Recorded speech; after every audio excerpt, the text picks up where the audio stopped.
I'm going to show you how to edit your YouTube videos in bulk. So if you find this guide helpful, don't forget to subscribe and like this video.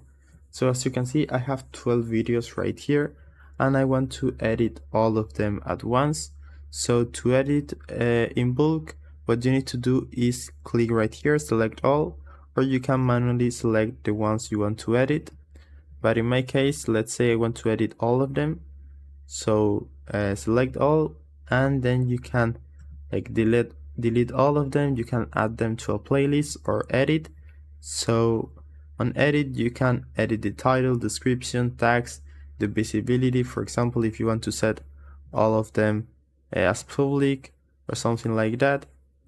And that's basically everything you can do. You can see all the settings you can change.